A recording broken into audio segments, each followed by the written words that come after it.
Welcome everyone to another week of Stack Your Live. As always, I'm Matt from the Matt Clausen YouTube channel, joined by RJ. RJ, how are you doing this week? We're doing Stack Your Live tonight? Yeah, I We're know. doubling up? Yes, we are. No, it's Stack Your Points. Leave me alone. It's been a day. It's okay. It was too perfect for me not to pick that one out. Fair enough. All right. We're joined by Lonnie from the Call Me Lonnie YouTube channel. And Lonnie still continuing to push the joys of travel portals. Yeah, travel portals are great. Just had a very expensive weekend trip that only cost me 79 cents out of pocket. Points to that, pun intended. Excellent. And we're joined by Craig. Craig, how are you doing this week? I am doing all right. It is 22 degrees outside and 8 inches of snow on the ground, which means I can smell of fine leather wares and rich mahogany. So it's my favorite time of the year. Okay, Ron. We're getting like anywhere between 6 and 12 inches of snow tomorrow. So I am hunkering down. It's been snowing. I don't feel bad for any of y'all. I don't pay state income tax. I'm going to a place that is currently 82 degrees for a couple of days, so I'll be fine. The income tax triggered me a little bit. I'm not going to lie. You got me with the weather, and I was like, oh, damn, that hurt. It cut me deep. I feel like Charlie Brown. I got a rock. I got a Charlie Brown shirt. Nice. Tangent number 1. Already off the rails. And this time, I didn't do it, guys. I believe I'm the king It's of tangents. messed in up this to throw us off the rails. podcast. All right. No, there we go. All right. As we are wont to do, we will start this week off with our question. Our first question is, keep this one for closer to the holiday. Keep this one closer for the holidays, but is Die Hard a Christmas movie or a movie that happens during Christmas? Craig, I'll throw to you first. So I have very strong feelings about this because this is an argument that my wife and I have every year. Similarly to, is The Patriot a Thanksgiving movie? Both of the answers to that are no. They just so happen to be on TV. For those of you that are wondering, my wife, for the last 20 or however many years that The Patriot has been running on TNT and any other cable network, has watched it for Thanksgiving. She believes it now to be a Thanksgiving movie, just as many of you believe that Die Hard is a Christmas movie. Die Hard is not a Christmas movie. It is a cop movie and an action movie that just so happens to be shot at Christmas. If it was a Christmas movie, every single other than iteration of Die Hard would be a Christmas movie. They are not. You could say it's like an awesome series of Mission Impossible, law enforcement, save the world, beat the bad guy action film, but it is not a Christmas movie. But that's just me. And when I to give a onus to that, what I consider a Christmas movie, what is the spirit and joy and lesson being taught? The lesson being taught here is that German people in the 80s/90s were evil and Bruce Willis kicks ass and should wear shoes. That is a joke that RJ will get after she watches the film. Craig, I've never been more disappointed in you. My wife tells me that every day. Your words mean nothing to me. I got to disagree with you, Craig. Look, I am sorry that's the best. That was your quick response, but come on, man. I'll hold. I disagree. Lonnie, your thoughts here? Yeah, I don't fully agree with that either. Now, first off, it doesn't need a label. It can be both and it can be neither. Christmas is what you make of it, and so are your Christmas movies. But at the same time, to your argument that because it's a more of an action movie that it's not a Christmas movie, then what about the horror Christmas movies that are literally Christmas movies? They're just scary Christmas movies like Krampus or Black Christmas. Those are Christmas movies. So to that, Krampus is actually tied back into the mythology of Christmas. So in my mind, that functions back to Christmas and to also some of my favorite, I love horror. I love that you brought this up. Some of my favorite horror Christmas movies are the ones where Goldberg is Santa Claus. It's a terrible movie, but it's hilarious because Santa's murdering people with an axe and spearing people. Goldberg spears somebody as Santa. It's awesome. He speared somebody right in half. But to that point, again, It goes back to then what defines a Christmas movie, because you could say Home Alone is not a Christmas movie with that same argument. Or is Nightmare Before Christmas a Halloween movie or a Christmas movie? They can both be both, or they can be neither. fun fact, I do not like Nightmare Before Christmas, so that Wasn't- just going wasn't to my advocate point. that it's not a good movie at That all. wasn't my point at all. I know what you mean. Know what you mean. I had to say it because I have strong feelings about Nightmare Before Christmas. But to that point, for me, if Christmas is the focal point and not the background of the story, then I say that is a Christmas movie. The other reason I think Home Alone is also a Christmas movie is because all the other Home Alones function within a Christmas setting as well. Okay, but that's Right. just bad parenting. So is it also a bad parenting movie? Yeah. Right. So we Let's can just be agree real. on Kevin that. McAllister's family should be in jail. Well, that's going to spin off to a different topic. I don't even think that's a bad topic to spin off on. Don't leave your kids at home and go to France without proper adult supervision. I'm going to end my answer there. It's absolutely a Christmas movie. Why is John going to Los Angeles? See his daughter. RJ, you don't know His this, but it's ex-wife. to spend time with his kids and his wife. What is the holiday time mostly about? You tell me, man. Disappointment. Besides disappointment, but that disappointment largely being triggered by your family. Spending time with That was family, perfect. being with your family. Absolutely a Christmas movie. So everyone who will be watching and listening to the podcast this week, Matt is having some internet issues. So if we all just pause and you don't hear anything, it's because of said internet issues. I just want to put that out early in the episode. Yeah. So anyway, yes. Good download speeds for Christmas. That's what he wants. I have 2 gigabit FiOS. I Dude. don't understand why this is so Dude. broken. I've held the baton on this relay race a couple of times myself. I get it.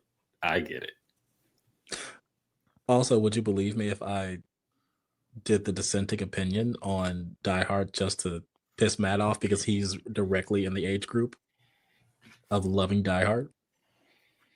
Hey, not all the diehards were bad. Not all of them. One, One 2, and and two I 3 are think are 1 great. and 2, yeah. 1 and 2 are great. 3 is And then it starts going down. yeah. After that, I was like, yeah. I acknowledge Die Hard, Die Harder, and Die Hard with a Vengeance. I don't acknowledge anything after the Samuel L. Jackson movie. I was gonna say, which is the one where he's with the kid from? Justin Long. Yeah, was that Third- 4? That's or the 5? fourth one. Third or fourth Don't one. know, Like don't care, doesn't matter, doesn't exist. Fair it enough. did introduce me to Maggie Q, though, which was a childhood celebrity crush of mine because of that movie. There are 5 of them. They've made this No, there's movie only 3. 5 times. Girl, I got the box set. There's All only 3. Blu-ray. There's only And 3. Okay, I digital have a copy. question for the panel. Would you rather watch all of Die Hard every day throughout up to Christmas, or all the Mission Impossibles every day up to Christmas? Mission Impossible. I haven't seen Mission Impossible either. And RJ, I did need to not see like those. Mission Impossible #2, but I'd rather watch the series of Mission Impossible movies way more than I would like to watch the entire series of Die Hard movies. I reject both. I'd rather watch James Bond movies. Like the Oh well, last no, couple- yeah, agreed, absolutely. Yeah, this last couple of Mission Impossible movies have been absolutely great, and I actually think they tied a nice little bow on this last one. The 2-parter. I've only seen the one before this one. I haven't seen the most recent yet. It's just this part 2. It's just how they end it all. Oh, okay.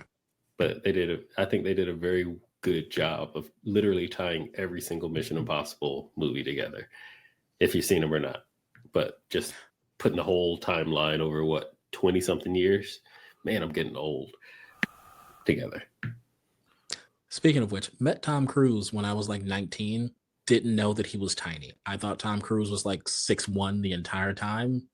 No, he's That's like how 5'6". forced perspective. Yeah, forced perspective is a thing.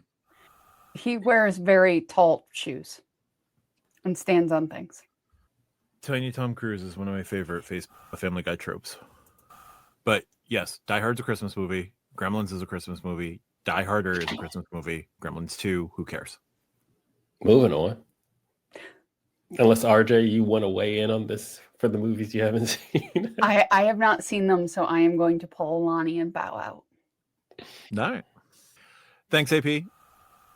I am disappointed, but it happens. Oh, that's what family's for. Okay, cool.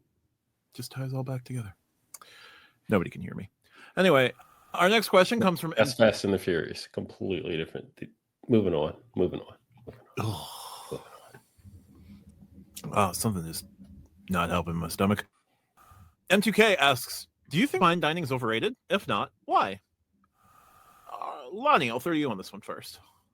Depends on the dining itself. Because once again, you have to define fine dining. Now, is it overrated? Well, I'm going to bifurcate this. Are we talking fine dining, like Michelin star style, whatever restaurant? I think we're talking like the French Laundry, yeah.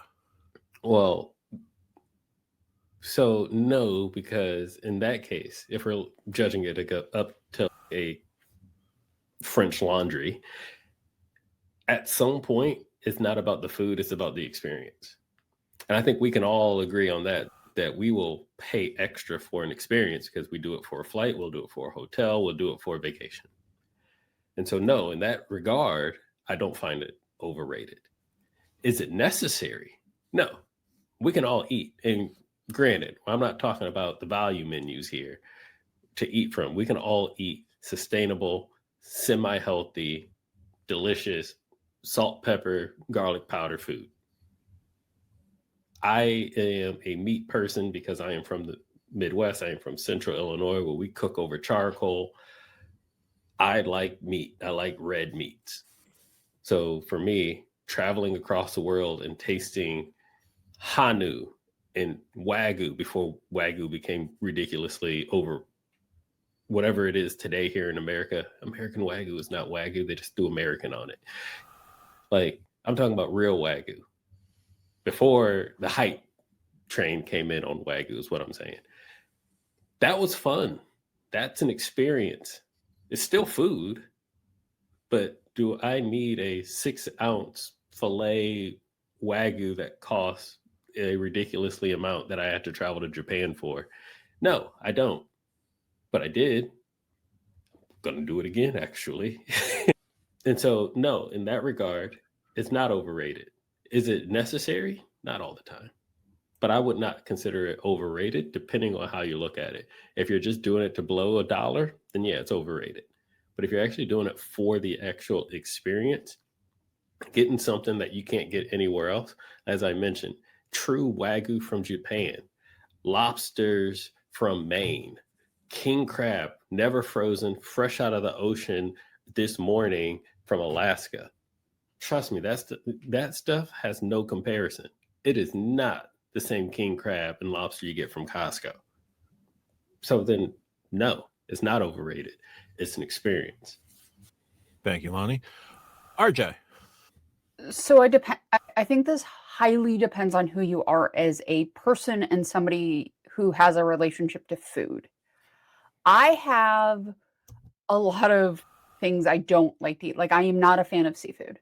I'm about to go to Hawaii and I don't eat any seafood. So for me, like, the nicest seafood restaurant I could possibly go to is going to have nothing for me. Yes, Lonnie, I understand.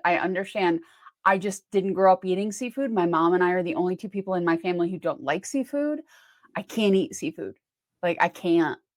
Then you're in luck because sushi. Hawaii's really big on pork and fruit, and not necessarily. I also don't eat pork. Well, don't eat pork, and I don't eat seafood, so it's going to be fun. You eat fruit. I do eat fruit. I'm going to eat a lot of fruit while I'm there. That has volcanic soil fruit. You're going to enjoy yourself. Yes, I'm looking, and the steakhouse we're going to dinner. I'm very excited for. But if your idea of fine dining does not mesh with your idea of what a good meal is, then it's overrated, right? If you're somebody who, like Matt, right, with his celiac disease, if he goes to a place that has like the best pastry in the world and it's all full of gluten, it's not going to matter to him, right? Like, those particular hangups are going to matter. If you're somebody like Lonnie that will eat a wide variety of things, then fine dining is going to be a different experience for you. And those experiences are going to hit differently, right? I love beef short rib is one of my true joys in life. And thankfully, a lot of high-end restaurants will have beef short rib and like a polenta, which is one of my favorite meals ever. So I usually can find a steak or a beef of some varietal. So I usually can go to a nicer place, but I also look at the menu first. I am one of those people that I want to make sure there's something on that menu I'm going to before I even walk in the door. Like I've looked up the French Laundry menu before. I would not enjoy myself. Like however nice the experience would be, I wouldn't enjoy myself there. There's there's a restaurant in New York City that is now exclusively vegan. I've looked up their menu. There's some interesting things on there. Probably would still be hungry after. So for me, going there, no matter how many Michelin stars they have, holds very little appeal to me, right? I don't drink anymore. So going to the cocktail bars that have these amazing high-end experiences doesn't do very much for me anymore. So those are things that I think you have to take into account. Like your food is incredibly personal. What we're willing to eat is incredibly personal. So if your version of what is a good dinner does not mesh with the fine dining experience, you're not going to have a good time no matter how nice the service is. But I agree with Lonnie, like we're primarily paying for quality of ingredients and service. If those ingredients are not things you actually want to eat, doesn't matter. I love watching cooking shows. I have never seen a final dish in a cooking show that I'm like, yes, if you put that in front of me, I would eat it. Because a lot of the ingredients I'm just not going to eat. Like, I'm just not. That is who I am as a connoisseur of food. Like, I know myself. I have tried so much food that I just don't like. I was in anthropology as one of my majors in college. I was in anthropology club. Once a week, we would go to a different restaurant and try food. I didn't like any of it. I tried so many things that I just hated. I tried a bunch of things. I don't like them. Give me a steak and a baked potato. I can't help it. I'm sorry. I am this complexion. Like my taste buds are preparing for the famine. I can't help it. So fine dining is going to depend on those perspectives. I'll take a baked potato with you. I love a good baked potato. A good baked potato is really with the crispy skin and the fluffy crispy inside. skin, the fluffy. Yes, down for it. Also, I think you made one great point, and I'm going to add this to my answer and put a amendment on yours as well. Of fine dining does not necessarily have to be Michelin star, because if you were to tell me we can go to a bomb ass barbecue joint or French Laundry, I'm going to the barbecue joint. I want that 16-hour smoked brisket that rested for another 8 hours, way more than I want a slightly seared scallop in lemon butter sauce. Go ahead, Craig. Sorry, I was not expecting you to jump over to me that quick. No, I completely agree with you all. I was going to mention exactly the point that Lonnie just brought up, that fine dining is what you make of it and what you want of it. I will say there are some Michelin star restaurants that are there only because they serve ramen. There are a few places in Japan and outside of Tokyo that like there's no menu. This guy just makes ramen for whatever meat he has and he throws it in a bowl and he serves it to you.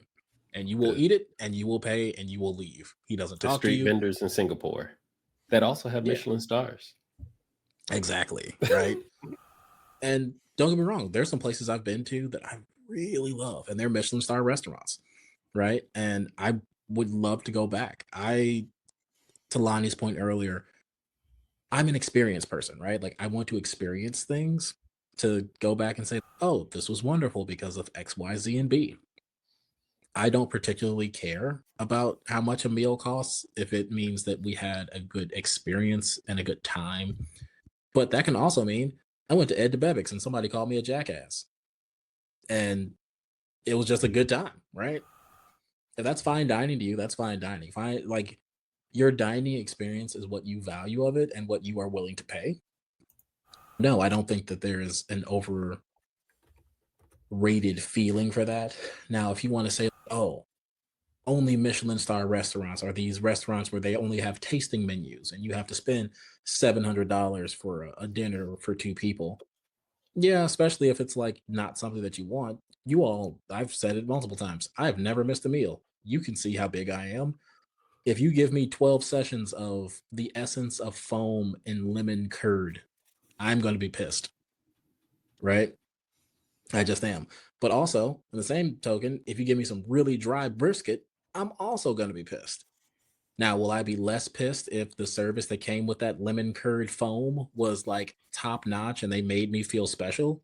Sure. But it's not $700 worth of foam in there. So I don't think it's overrated. I think you have to do your research as to what it is that you want to experience. My wife and I, if we're going to a big city or if we're going to a small city, the first thing that we look up is where do we want to eat?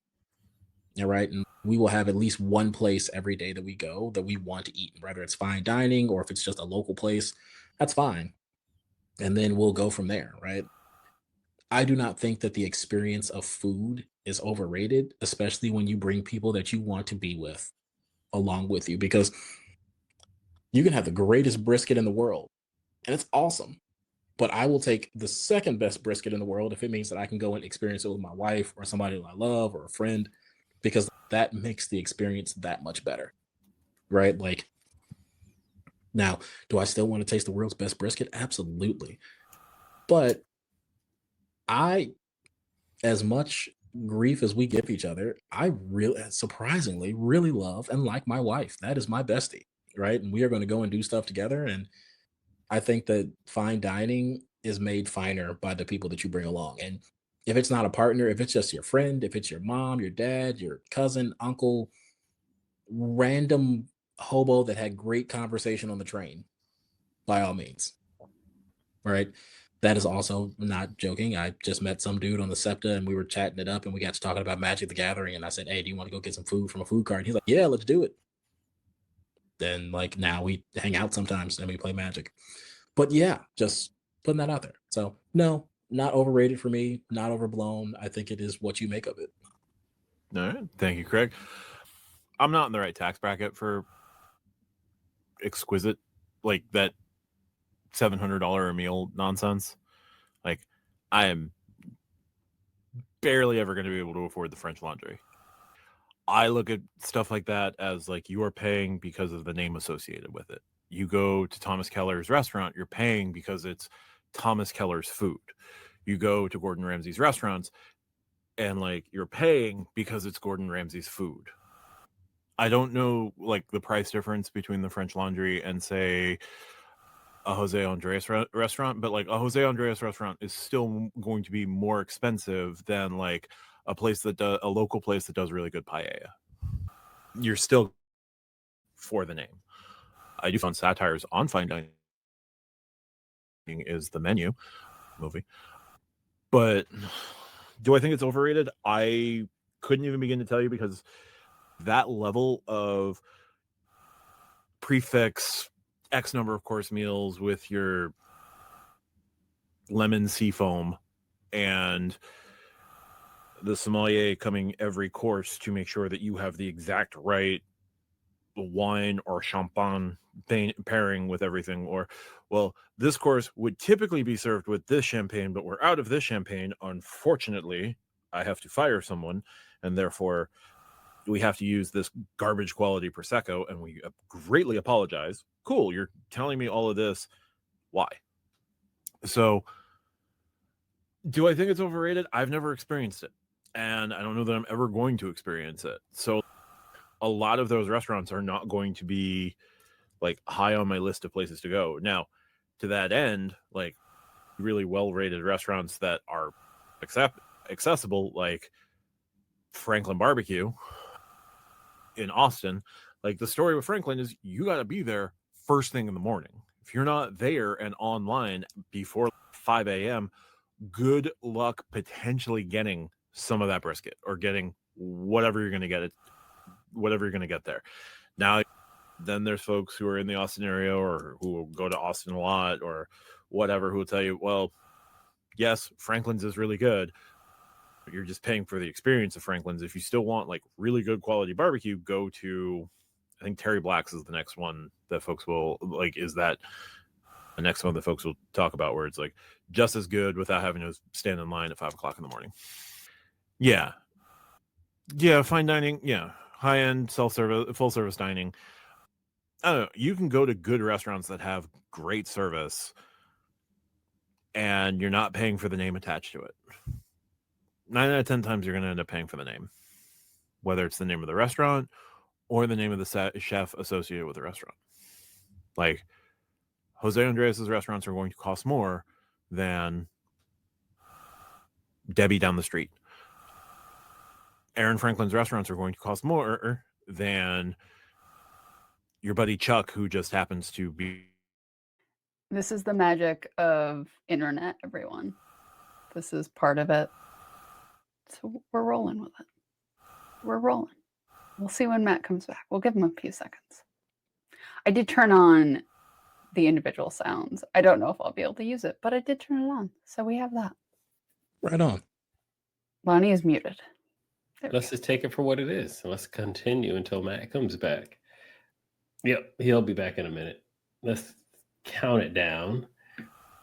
Next question that we have from BVT. Favorite ways to utilize PayPal. How would this pay into the December category on the Chase Freedom Flex? Miss RJ, let's start with you on this one. I don't use PayPal ever because I usually am putting it somewhere else. You are muted now, RJ. No, she wasn't. I can hear her. I'm not. Can you not hear me? I can hear you. Craig, can you not hear me? I can hear Lonnie, but I cannot hear RJ. That is just a Craig thing. Never mind. That was weird. We got a lot happening tonight. Yeah, we do. I just don't use PayPal. Like, I use PayPal to send my rent. That is the only use I have for PayPal. I imagine, so I don't know this for a fact. I know Craig is going to test it out in a couple of days, or he's waiting for it, is if you connect PayPal to Rakuten and then sign out, or I'm sorry, if you connect the Freedom Flex to Rakuten, sign out using PayPal and put it on the Freedom Flex, if it will give you Rakuten and UR points. If that works, I would say that would be my favorite way. I'm glad you brought that up. I'm going to come back to that. Craig, go ahead, because as the one person I can hear everybody at the moment. Now you're on mute. Do you know what's so odd about all this?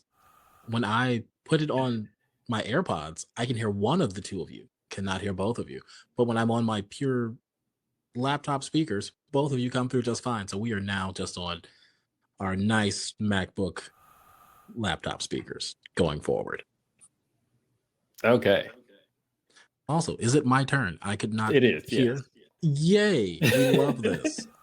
So my favorite use case for the PayPal is going to be paying my insurance. So I pay my insurance in 6-month increments, usually in December and June. There we go.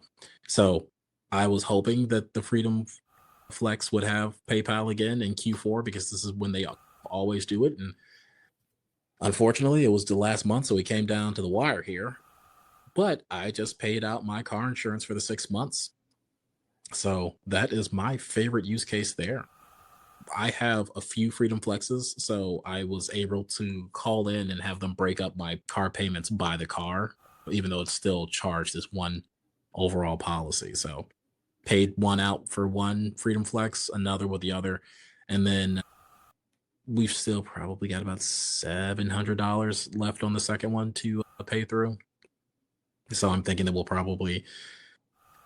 I'm going to see if I can double dip this, but go through Old Navy paying through PayPal to see if that triggers something weird. We shall see. And then the other thing, and RJ probably brought this up with a combination of Rakuten and using PayPal, I've just recently bought some other things, just small ticky-tack things from Walmart. And so we'll see how that plays out. Cool. So I got two things to add when it comes to PayPal. One, PayPal is incredibly secure and comes with great purchase protections. So I use PayPal usually regularly when shopping online, just throughout the year, not getting extra bonus categories or not. One, because when you check out, you can actually say when I want to pay with PayPal, which card do I want? All my cards are in my PayPal account, so I just select the card that I want, and it just goes to that particular card. But if Porch Pirates doesn't show up, hey, the retailer won't take this return, PayPal actually covers you for that stuff. With no matter what credit card you're using, you actually don't need to talk to your credit card at all. You can just reach out to PayPal and be like, look, I got a dispute, and PayPal will take care of it the same way your credit card will. So when it comes to those types of purchase protections, I absolutely love PayPal anyway. Now, in the conversation of what we normally talk about, yeah, of course I'm going to use PayPal in this last month of the year where I'm getting 5X on my Freedom Flex card. And what RJ was bringing up, you can stack it with Rakuten. You actually don't have to do anything extra except for pay with PayPal. The easiest way to do it is, well, there's two super easy ways to do it. One, do it online, especially if you have the Rakuten extension. If you use Opera or Chrome browser, just activate it, make your purchase as usual, and at checkout, use PayPal. They're two completely separate things. Rakuten will give you your points for using their portal and affiliate extension, and your Freedom Flex will give you your 5X because you use PayPal. If you're on like a mobile device, like your phone or your tablet, just use the Rakuten app. Go to whatever retailer through the Rakuten app. Works the exact same way. Just check out via PayPal. Now, Craig, unfortunately, you only get to get the 5X once. So if you go online with Rakuten to Old Navy, that is, I'm sorry, Rakuten has nothing to do with it. But if you go to Old Navy and then cash out with PayPal, you're only going to max out at 5X because your Freedom Flex is going to give you either the 5X at Old Navy or the 5X via PayPal. They're not going to give you the double dip. So before you even try it, don't even test it and waste your money. You're only going to get 5X. Lame. I still need to buy some matching jammies for family time from Old Navy. So I'm still going to buy those jammies, but lame. Yeah. As for me, I don't really need to buy anything. There's a couple of remaining Christmas gifts, if you will, a couple of things just for the holiday that I knocked out today. Of course, I waited literally until today, Cyber Monday, December 1st, so I could pay with PayPal and get the max amount of points. And yeah, best believe Rakuten was doing like 20 to 25X. So it was worth the wait. But yeah, me and my point stacking, the best come to those who had waited, and I definitely waited. But like I said, I didn't go deep down the rabbit hole. I probably spent no more than $130 today, to be completely honest. All right. Next question from Kirby G. What is your ideal runtime for a YouTube video? Who's going to take this one first? The one working on a YouTube video? The one that Craig? has... Craig. Yeah, Craig. Let's go, Craig. Okay. So as with many things, there is the three little bears theory of too hot, too cold, just right. And that applies in almost no ways to my taste for YouTube videos, because I have a YouTube video right now queued up about, what is this? Fallout New Vegas. The how to get every unique weapon. Hour, 35 minutes, and 12 seconds. Some of the longest YouTube videos I watch and listen to. Multiple hours. So it really depends upon content. I will say for credit card YouTube, it's going to depend on person. It's also going to depend on content. I'm usually no more than a max of 30 minutes on a YouTube video, if there's not a specific reason why I am seeking out information. But if I'm just blazing through or looking at something for background noise, 6 to 12 minutes is about my breaking point for most things.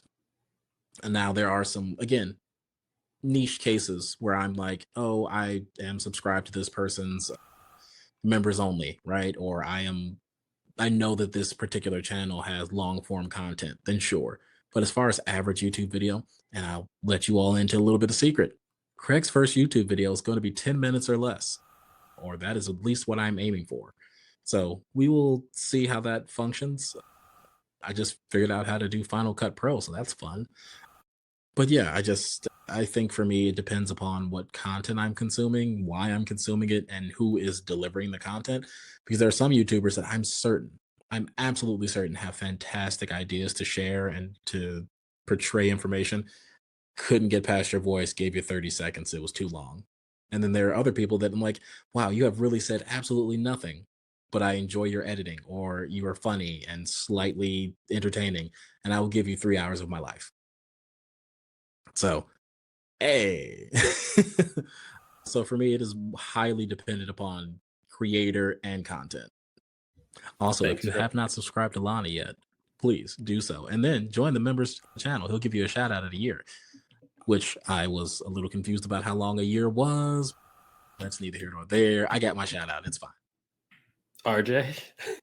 So I agree with Craig that it depends on what I'm watching, right? If I'm entertained, I'll watch a 20, 30, 40-minute video, right? If you're saying something that's entertaining, the video looks good, I'm getting whatever out of it, I'm fine with that, right? Like, I'm fine watching long form content.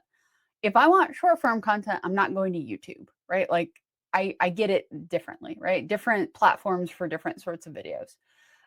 So I don't know if I have a specific number I can give you. It's got to be 10 minutes because it depends on the content. Like if you have 30 minutes of content, giving me 10 minutes of it might not suit. If you have 10 minutes of content, giving me 30 minutes isn't going to suit, right? It's going to depend on what you're doing, what you're saying. So I don't know if there is a sweet spot. I would say you need to match the amount of content to the length of the video. If you're, like I said, if you have 10 minutes of content, don't drag it out to a half an hour to try to get like half-hour videos. Suit the time to the content. I think that is always the better strategy than trying to make every video X number of minutes. My videos can only be 10 minutes or less, or that's it. But I have 45 minutes of content for it. I don't think that suits at all. So that's my thoughts there. Thank you, RJ. I actually think y'all took a really nice perspective because when I read the question, I took it as from a creator perspective, but not as a viewer. So I'll give it both. And I'm going to start with when I watch YouTube as a viewer, it does depend on the content. Now, of course, there are my favorite creators that are out there. Marquez Brownlee, who I've mentioned before, been watching him for years. Great tech guy. One of my favorite just YouTube orators, if you will. He just speaks well and puts his videos together well. He has a great team that really ties information together. I'll watch his videos front to end. Granted, he doesn't really do very long videos. You're probably never going to find a video like over 30 minutes. His videos are usually between 15 and like 20, maybe 25 minutes at the most, depending on the topic that is.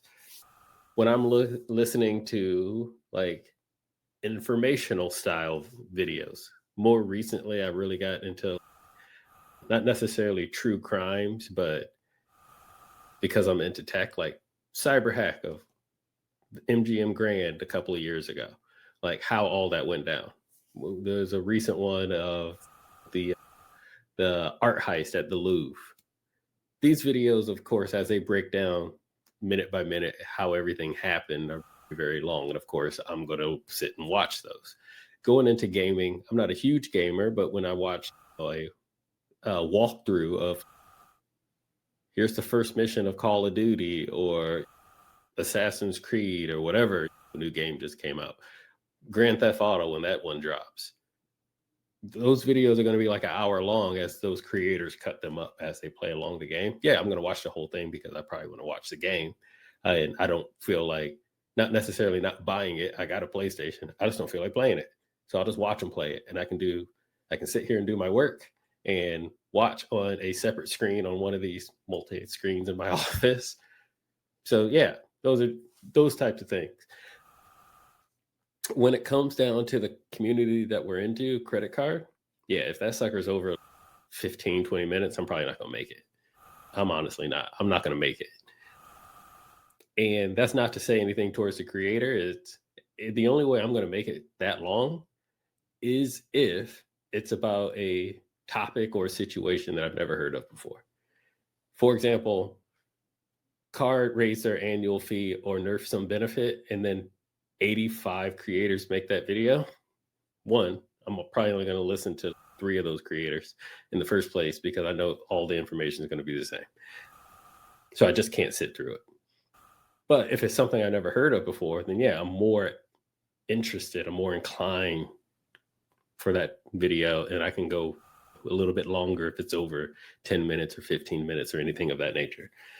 From a creator standpoint, at least for me, I shoot for 8-minute videos.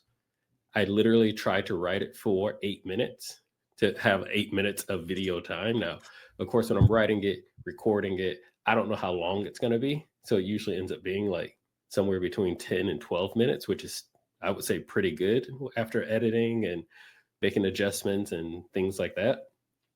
And there's 2 main reasons. One, because that's the attention span of a viewer is roughly about 10-ish minutes. That's why so many YouTube videos start off at that standpoint. There's also a monetization standpoint. As a creator, if you, after 8-minute video, you actually get to choose, if you want to, you get to opt in, but you choose where you want those ad breaks to come in. If you don't have YouTube Premium that has no ads, you actually get to choose where those ad breaks come in. And so, yeah, I want an 8-minute video because I don't want to be in some middle of some topic and then YouTube just says, boom, in the middle of my sentence, ad. So that way I can actually put the ads at the chapters. So it like flow for those that don't have YouTube Premium. I have to hit those ads. So in short, about 8 minutes to 10 minutes is what I shoot for. Like I said, I usually fall between 8 and 12. But the other is going back to that topic and that interest. It's really hard to try to get all the words and stuff you want to say in a short amount of time, which is why it takes so long for a lot of us creators to actually write a video or put one together, unless you're just winging it, when there's nothing wrong with winging it. Some of my favorite creators go out. Sledge wings it. Anthony Venture wings it. Matt wings it. And that's completely fine. However they put their structure together to do it, they do it well. Go watch one of my members only videos where I'm clearly winging it. I am not as eloquent as I am on my recorded videos when I'm getting really passionate or something of that nature. But also, go check out my members only videos and you'll see Matt can attest to this, Craig can attest to this. I know RJ used to be a member. I'm not calling her out, but I used to actually start off saying 10 minutes. I've never hit 10 minutes because I got all the free time. And those are just one-shot videos. They're not multi-edit. I'm just talking to the camera. Yes, I have a structure, but to get all that information out usually takes me 20 minutes. Now think of me trying to do that in a recorded video, how much stuff I might have left out. And that's why I do my members only videos the way that I do, because I got all the time in the world to say all the information that I need to say without having to worry about a time constraint. Someone's going to check out after 8 minutes anyway. So then the next 16 minutes of this video are completely worthless. Versus members only, no, they watch 90% of the video. That's because the last 10%, I'm just like wrapping everything up. What's the at that point? So that's my perspective from a creator and a viewer when it comes to ideal runtime for YouTube video. Craig, yeah, see your hand on the button. Go ahead, brother. I was just gonna say I used to love it when you would break out the timer, and then every time it's like, damn, okay, Went over. I'll do better next time. Yep. Where is it? I got it. It's right here. It's so deep under this shelf because it hasn't been used in so long, but there it is. There's my 10-minute timer. I never made it in 10 minutes, not once. It's impossible. So just think, my recorded videos, how much stuff I cut out to keep it in that time frame for you guys. It's pretty sad, but that's why there's members only. Not a grift, by the way. Matt, we are talking about ideal runtime for a YouTube video. What is your thoughts on this topic? It's funny. I recorded a video over the weekend doing an issuer review for 2025 just to do a US bank. What the hell happened to you? And I initially recorded about 22 minutes and I'm running it through Descript, and I was just like, hey, let's tighten this up a little bit. And Descript said, okay, bet, and chopped it down to 10 minutes and 57 seconds. So I'm a little annoyed at Descript right now. I do think that if you're scripting everything and you've got to do like your script and all of that, most folks end up try to shoot for 10 or 12 minutes. I get very verbose, so my videos can probably be closer to 8.5, 9, but end up being like 12 or 20 because I will add in those tangents. Like I go off the top of my head and I'm going to say what I'm going to say, and I try to tighten it up, and then when I'm in the editing process, I'm like, no, but I want to keep that. I thought that was funny. Don't tell me to just cut that. How dare you? Honestly, like the algorithm's always looking for about 10 to 11 minutes. However long an Adult Swim episode or an Adult Swim cut to commercial on a 22-minute episode is probably the right length due to attention spans and all of that. I don't know if that's just trained or forced upon us because millennials just stopped paying attention to really long form things, seemingly. We have our comfort shows, but our comfort shows are not necessarily our attention span, because God knows I can start an episode of The West Wing. A standard run episode of The West Wing is about 42 minutes. I'll probably pause that sucker 3 or 4 times and go wander off and do whatever I'm going to do. There's the algorithm answer, which I think is what Kirby's going after, because he's also creating videos and he's trying to find like that right number. Do what's comfortable. Don't force yourself into 8 minutes. If you can't get yourself down to a tight 8, don't worry about being at a tight 8. Like the tight 8 will eventually come. Make the videos you're going to make. Grow the audience that you're going to grow. One of the things in the credit card side of things is there is seemingly a finite audience for things, but folks will gravitate to you. Folks will comment on your stuff. Folks will engage with you as long as you're genuine. When you start to lose that genuine spark is where things seem to start going a little bit off the rails. I will just leave that there. But do what's right for you. And if that is a tight 8, great. If that's a loose 15, that's fine. Be you. Be genuine. Part of why my videos will meander is just being me in that recording process. Sometimes I can get it down to a manageable number. Other times it's longer than I want. I've run it through my editing software. I've got it down some, but if I take out any more, it stops being me. And if it stops being me, it doesn't feel worth producing. Like, I'll probably just re-record this issue of review for US Bank, because Descript is telling me, okay, I can get it down to 11 minutes, but I'm seeing everything it's cutting out, and I'm like, rude. So I'll probably just re-record it and hope that the recording gets to 16, and then I can tighten that down to 12. I'm fine with cutting 4 minutes. I'm not necessarily fine with cutting 10. But if you're creating, there is no ideal runtime to start. Just be you. Build your audience. Be the most authentic version of you. When you stop being authentic, that's when things start going off the rails. So, yeah. The algorithm will say X, vidIQ will say X, YouTube Insights will say X.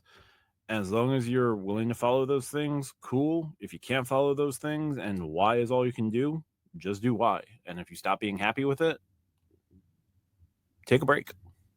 Like, you do not have to try and conform yourself to every little pocket. Like, this show runs nearly 3 hours sometimes, more than 3 hours sometimes.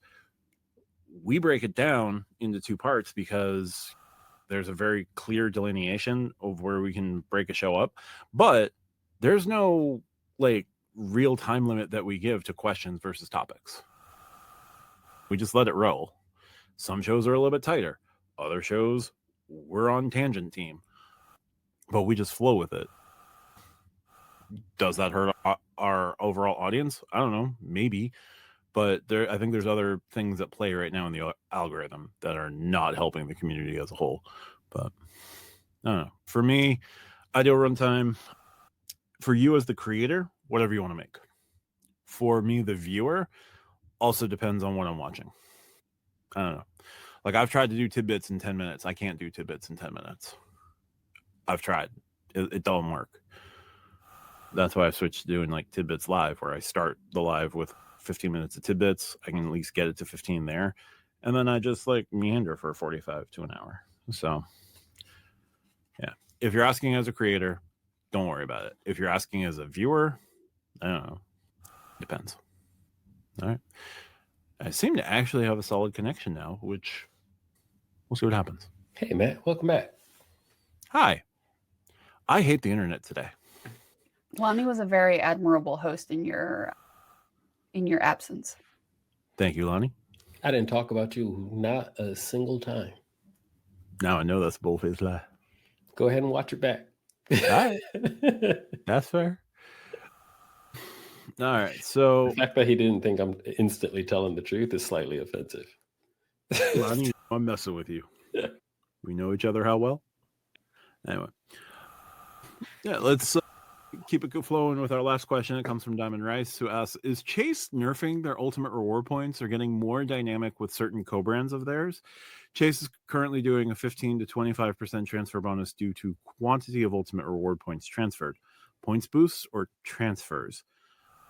So a little bit of context here. Chase has been doing elevated offers with certain partners. They just, on the day of the recording, we started on December 1st. Let's not worry about what day it is now. But on December 1st, they announced a 70%, like their third 70% ultimate reward transfer bonus to IHG.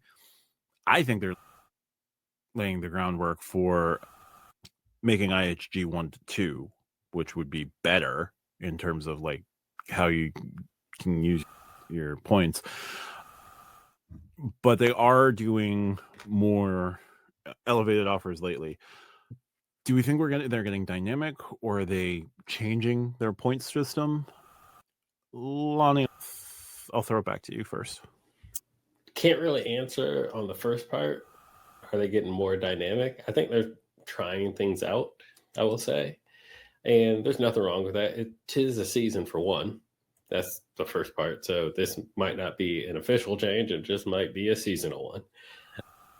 But also their competition is starting to do that as well. We're seeing transfer bonuses on the Amex side. I know Capital One and Matt's new, I'm not going to call it his favorite company, but his new affiliated company, they do transfer bonuses, sign-up transfer bonuses at that, where I think Chase is trying to figure out how to stay competitive within the game. Now, the second part, the latter part of the question, definitely leaning into certain co-brands of theirs, 100% absolutely. Look at Points Boost by itself, which is literally almost like pay to play, where their biggest partners get the 2.0. And I had mentioned this before, even like when you want to use the travel portal for United, which is, I believe, the only airline I can do Points Boost with currently. It's the only one I care about anyway, no matter if it is or not. But you, as a Sapphire Reserve card holder, I'll get 175 for an economy, but I'll get 2.0 for business, premium, economy, or Polaris. So they are literally going pay to play. You want the best. Well, you're paying for the best, but you're also getting the best redemption. The point that I'm trying to make is, like, a recent trip that I just booked, the first class seat was cheaper than the economy seat with Points Boost because of that 2.0. So I'm like, I guess we're sitting in the front because it's cheaper. I'm saving points by sitting in the front, which is not a bad thing. So Chase, keep it up. Don't figure this one out, is what I'm saying.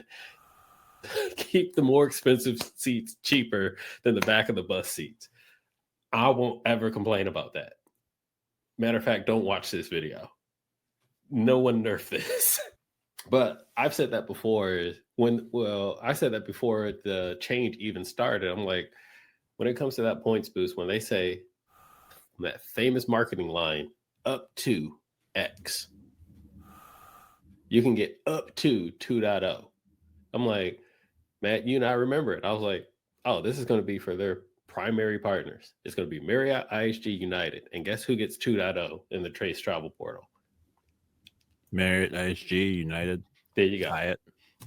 So the latter part of your question, 100%. The first part, I think, is more seasonal. Only time would tell. But I would take it with a grain of salt. Craig is the other ultimate reward point earner, other big ultimate reward point earner on the team, on the panel. Your thoughts here? First, I like it. I will just say my wife is the ultimate rewards points earner in our household for no other reason than she just doesn't like using any other card that isn't the Sapphire Reserve. For no other reason than I like the way it looks. Couldn't tell you. But keeping that in mind, I don't dislike it. I don't think, and we were talking about some of this in the pre-show. We oftentimes throw the word nerf around in context of change. Like a nerf and a change, excuse me, two very different things.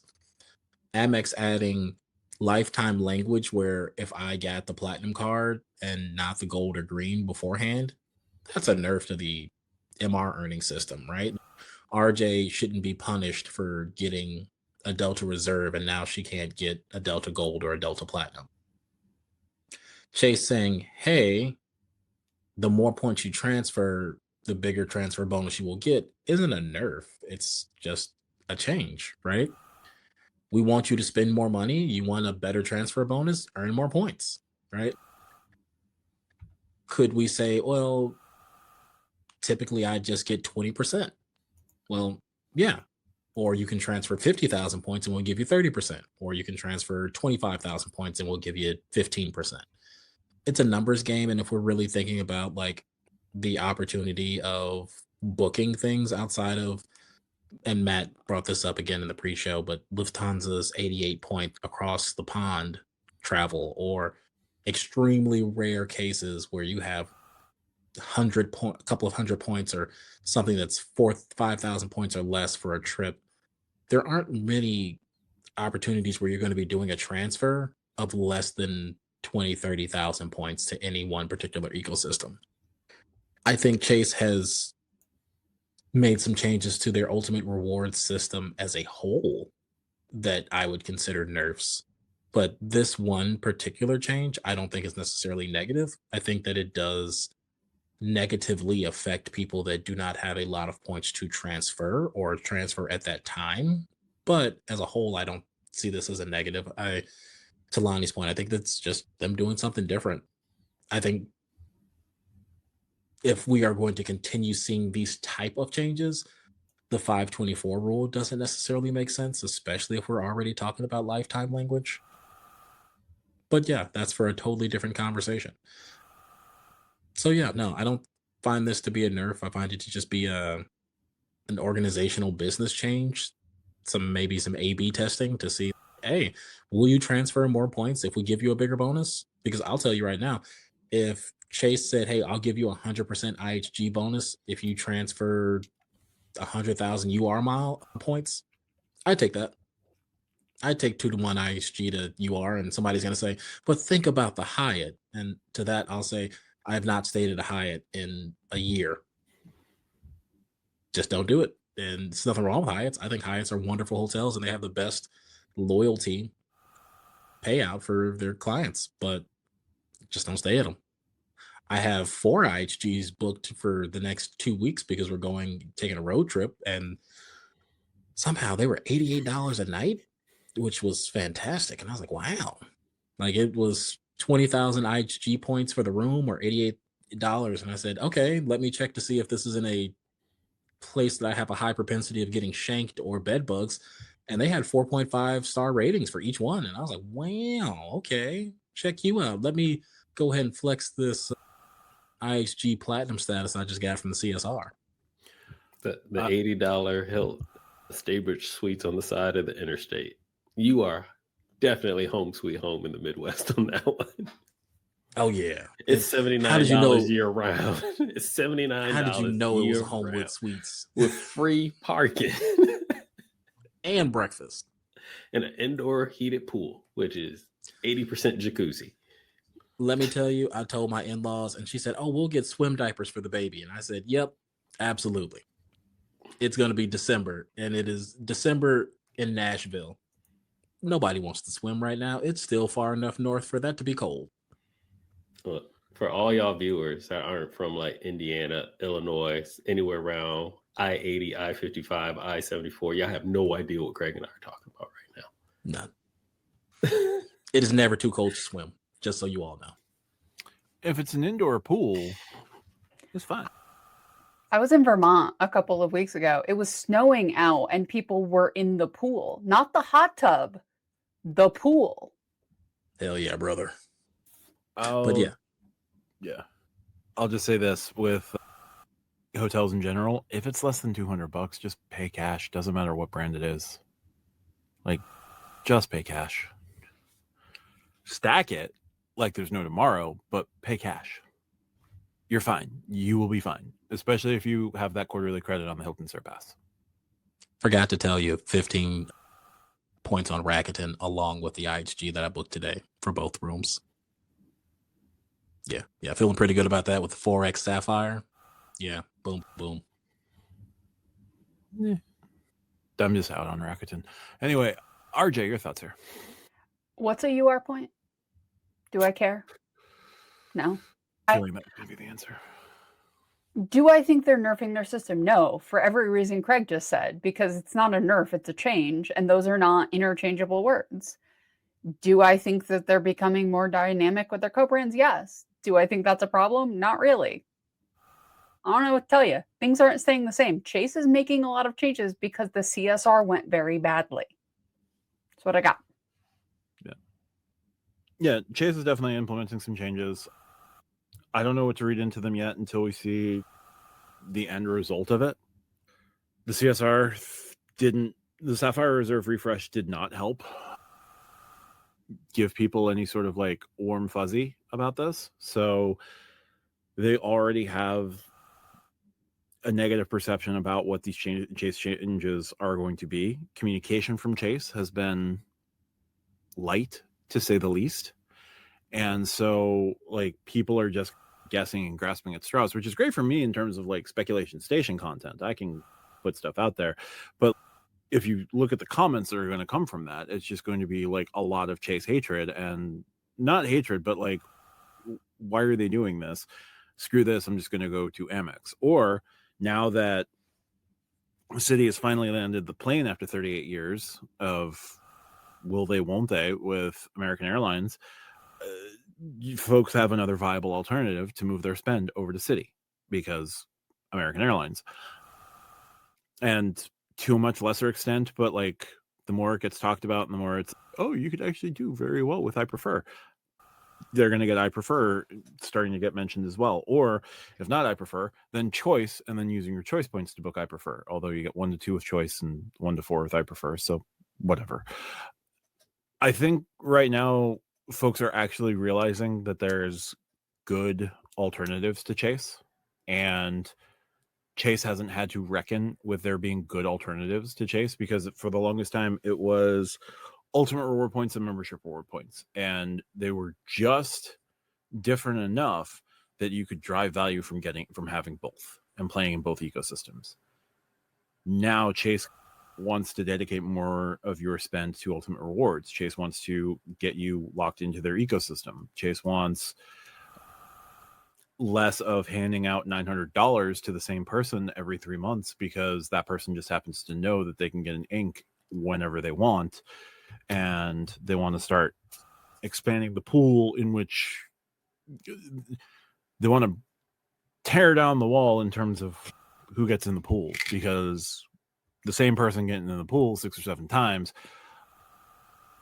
that person may have peed in the pool once or twice, and get that person out of that pool. I couldn't agree with you more, Matt. And I think the thing that has plagued me about UR points, and I think this is part of the reason why RJ said, what is a UR point? And RJ, correct me if I'm wrong here, It's the same thing when you get into the finance community of that Voo and Chill people, where all they do is buy that one ETF of, oh, it's the S&P 500. It's always going to outperform. If you zone out 20 years, you'll see it's not great. And past performance isn't an indicator of future performance. Well, fun fact, people, that's not how statistics works. But that's neither here nor there. That's just an issue that I have. Tell me, outside of Hyatt, really, what is the Hyatt and the sometimes point boost if you are a fan of IHG or Marriott or United? There aren't a lot of flexibilities to use UR points. I know that there's the Apple purchases that Keith likes to do. I think that Chase is making and pruning these changes because they're probably getting rid of unprofitable customers. I'm certain if you are in the credit card space at some point in time, you've seen these the sky is falling other financial institution videos of 2026 is going to be a bubble and we're going to see all the crashes. It probably will. It probably won't. Who knows? But one thing I can say is Chase is also just looking to, as Matt said, change who their core customer is. Now they're going about it in a weird way, but I don't think it's bad. I think change is always interesting, and I would prefer interesting to boring. Yeah. And if these changes that they run through, because they're not done, right? It's just the perception has not gone well for them because they have approached this in a very built-like manner, which not a good idea. So I think when it comes to Chase for me right now, I am step back, let them cook. I'm still going to use Chase cards. I'm not like throwing out my collection of Chase cards. I'm going to continue to use my cards the way that I have been. I'm not going to over prioritize or deprioritize my Chase cards. It's just going to be, I'm going to sit back. I'm going to wait out and see what the rest of this picture looks like. Like if you're preaching patience with Built, or you're now preaching patience with Built because, oh, Built added Rakuten, now I have a way to really exploit Built points. Cool. Hold your jets, because you have a 6-month loophole. We'll have to see what happens 6 months after that 6 months that you can exploit. Now, if you're going to go exploit it, go ham. Be my guest. Don't care. You do you. But I'm taking the approach right now. There is more coming with Chase. There's a Sapphire preferred refresh at some point. If the Sapphire and their intention is to get you to use and pay for the Sapphire Reserve and the Sapphire Preferred. If that is their intention, they need to give you a reason to do that. Let's see what reason they give us. What reasons they give us. If there's changes on the Sapphire lineup and there's changes in ink eligibility, now you really have to prioritize your regular spend if Chase wants you in their ecosystem and wants you dedicating yourself to Chase. Now they have to upgrade or change the Freedom cards, because the Freedom cards have been around for 15 years. Folks are finally starting to beat the drum of 1.5 is not enough on the Freedom Unlimited. Folks are starting to recognize that the Freedom Flex at $1,500 per quarter ain't it, boss. And there are folks who are willing to go out and get 4, 5, however many freedoms they need. But there's also folks who don't want to do 4 or 5 or however many freedoms flexes you need. So this isn't done. Whatever Chase is doing is far from complete. And I think one of the things that you have to do right now, if you are big in the Chase ecosystem, is wait and see what the final picture looks like. Hyatt is doing a lot of the heavy lifting for Chase. Chase probably knows that Hyatt is doing a lot of the heavy lifting for Chase. I am certain that if Chase is changing their customer demographic, they're also going to be looking to change how those customers that they're looking to get are going to use their points. And if they're not going to prioritize the travel portal, Chase is going to have to give them other things to use their points on how they're going to use their points. Now, am I saying that Chase is going to go get Delta? No, Chase can't go get Delta. Am I saying that Chase might look into more and different transfer partners and potentially upscale the level of transfer partner that they have. Like, I prefer in terms of like higher end hotels, or look into more boutique hotels or collections of boutique hotels. There are at least 4 or 5 different boutique hotel loyalty programs out there that nobody knows about. There's Shangri-La Circle, and by nobody, like, they're out there, they exist, and people know about them, but like they are not top of mind. Can I just say this? And this is something that has perplexed me about the points and miles community as a whole. There is a propensity for us to say that spending cash is somehow a moral failing. And let me assure you, the best hotels in the world are not named Marriott. They're not named Hilton.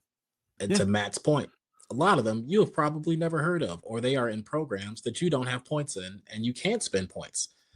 I'm just going to say it. I love a Four Seasons. That is some bougie stuff to say, right?